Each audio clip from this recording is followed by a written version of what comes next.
এই যে 33 বছর পর নির্বাচন অনুষ্ঠিত হতে যাচ্ছে, আমরা প্রার্থীরা যেমন একটা ইতিহাসের সাক্ষ্য হচ্ছি এবং আমাদের যে ক্যাম্পাসের স্টুডেন্টরা যারা ভোট দিচ্ছেন তারাও একটি ইতিহাসের সাক্ষী হতে যাচ্ছেন।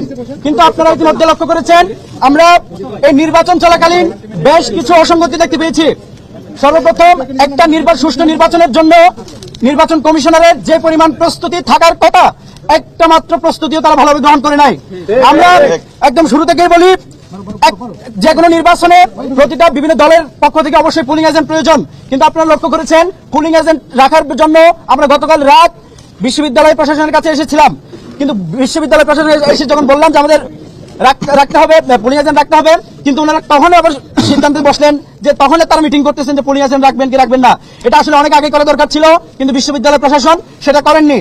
তো রাতে যখন সিদ্ধান্ত হয়েছে ওনারা পুলিং এজেন্ট রাখবেন, কিন্তু তার পরবর্তীতে সকালবেলা যখন আমরা বিভিন্ন ভোট কেন্দ্রগুলোতে আমাদের পুলিং এজেন্টদের পাঠিয়েছি, ওইখানে সংশ্লিষ্ট হলের যিনি অফিসার আছেন ওনাকে যখন আমরা অ্যাপ্রোচ করেছি যে আমাদের পুলিং এজেন্ট থাকবেন, তখন উনি বললেন যে আমি তো আসলে কিছু জানি না।